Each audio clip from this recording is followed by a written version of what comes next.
Why did she use mirror? No mirror. I said no mirror allowed here in my salon. What did just did? I am finished, oh.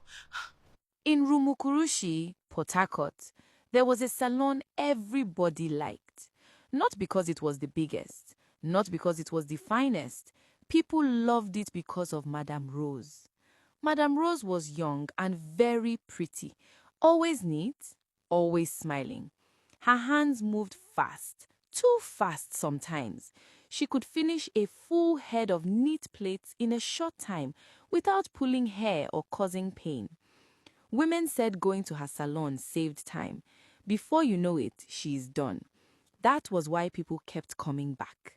Her salon was called Madame Rose Beauty Palace, and it stayed busy almost every day. There was only one rule: no mirror. At first, people found it strange, a salon without mirror, but Madame Rose explained it calmly. Mirror slows work. If you trust me, you don't need it. She said it with a smile, and because she was always smiling, people trusted her. She usually sat outside her shop, arranging chairs neatly, plaiting hair under the open light. From morning till evening, her hands never tired. She worked fast, she worked clean, and she worked quietly. One afternoon, a new customer sat on her chair. The woman had heard a lot about Madame Rose and decided to try her salon. From the beginning, Madame Rose smiled at her. Madame Rose began plaiting immediately, fast, neat, gentle. As she walked, the woman became curious. She wanted to see how the front looked. "I want to see my hair in the mirror," the customer said casually. Madame Rose did not stop working. She smiled. "No mirror here." The customer laughed lightly. "I just want to check the front." Madame Rose's smile remained, but her hand slowed down. She turned her head slightly. "I don't use mirror," she said softly. "That's my rule." The customer felt embarrassed. "Oh, okay, I'm sorry." Madame Rose nodded and continued plaiting. Her speed returned. In less than an hour, the hair was finished.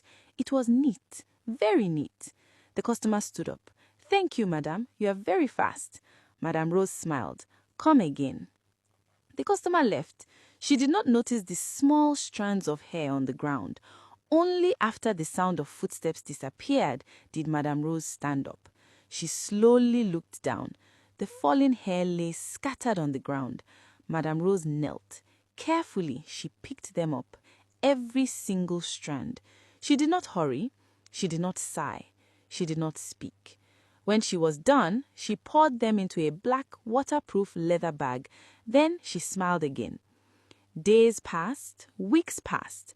Madame Rose's salon became even more popular. Women liked her because she was fast, she was gentle, she didn't waste time, she smiled a lot. Some even said she has good hand. People ignored the mirror rule. They ignored the little strange feeling they sometimes had after leaving. Then one woman noticed something. Her edges were thinning. She blamed stress. Another noticed the same thing. Then another. Always the front hair.